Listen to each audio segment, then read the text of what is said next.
Once upon a time, in an unusual town of Macerania, there lived a young girl named Lily.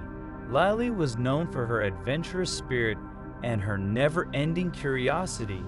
She would often spend her days exploring the forest that surrounded the town, searching for something new in her life that will make her life more adventurous and interesting.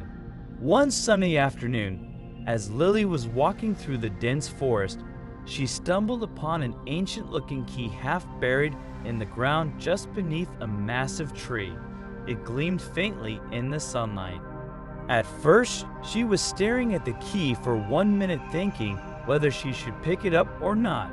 Then, her curious personality kicked in and she picked up the key in no time. Always wanting an adventurous life, she was hoping for something interesting. With trembling hands, she carefully cleaned the key with her dress and held it up to the light. The key was unlike any she had ever seen before. It was adorned with intricate engravings and seemed to pulse similar to a heartbeat. Lily's heart raced with excitement as she wondered what door this key might unlock. She kept the key carefully in her pocket and left for home. Her parents never allowed her to go alone in the forest, so she could not risk her parents searching for her over here. Although one might think that the girl is very brave or rather stupid, traveling alone in the dense forest, but for her it was very normal. The reason for this was her father was a naturopathy expert, meaning he would usually go within the forest in search of some good medicinal plants. Sometimes he would allow his daughter to come with him. He knew if he left her alone by herself, she would do something stupid. Given the fact that in their household there were only 3 members and her mom was out of town for 3 months. The town where they lived had around 2,000 inhabitants. Although a very small population, but infrastructure-wise this town could compete with a big city. Surrounding the town there was a dense forest. The forest had been divided by the people of this town into 3 zones. With each zone, the forest would get more dense and darker. All the people in this town restricted themselves to Zone 1. No one ever tried going into Zone 2 of this dense forest, let alone Zone 3. Even clear instructions were issued to all the residents of this town that if anyone was seen visiting Zone 2, they would have to leave this town or would pay a hefty penalty to the town's governing team. No one knew why such laws existed for not being allowed to freely travel in the dense forest, but most people knew that traveling in dense forest calls for unnecessary dangers, so there is no use in paying a big penalty and risking their life for just adventure. The risk to reward ratio over here did not seem like a good fit.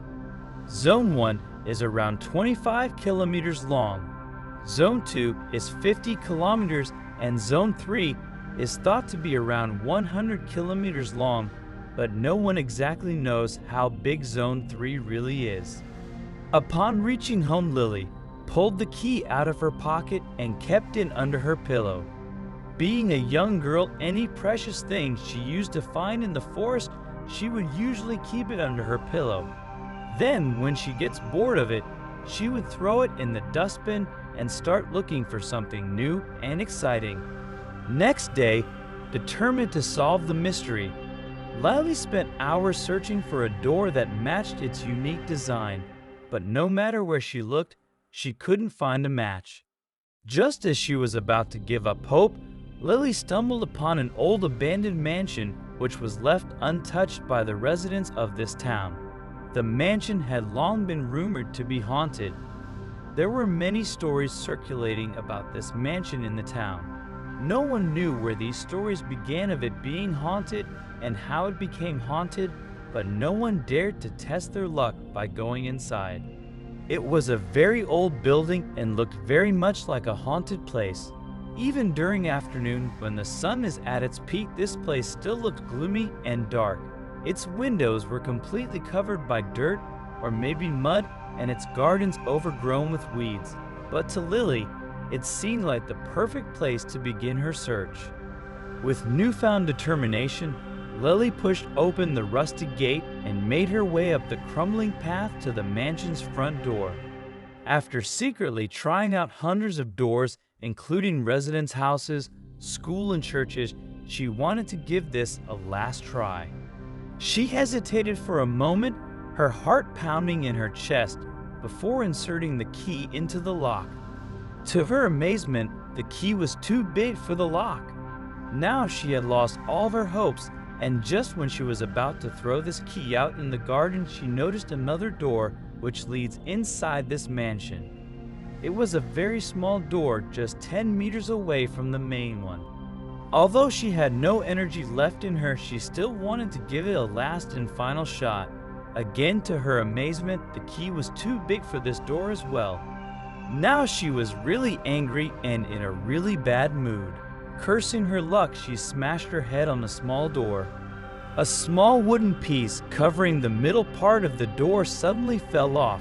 She first thought she had broken the door by her hard skull, but upon carefully looking, she saw that there was a small key glued to the middle part of this door, which was being hidden by the part that just fell off. She immediately picked up the key, and it worked. The small door opened up, and now she was inside the mansion. But before going inside, she first decided to close the main gate leading inside the mansion's garden. This way, no one will ever notice or suspect of that someone had barged inside this mansion. She carefully placed the small key inside her pocket, and after closing the main gate, she went inside. Lila's eyes widened in awe as she stepped into the mansion, her footsteps echoing against the marble floors. As she explored the mansion further, Lila discovered there were several floors, and each floor had several rooms. It looked like a king's palace from inside. There were many expensive and valuable art pieces made of diamond and gold. All of them looked like 1,000 years old. But it wasn't until she reached the top floor that she found what she had been searching for all along.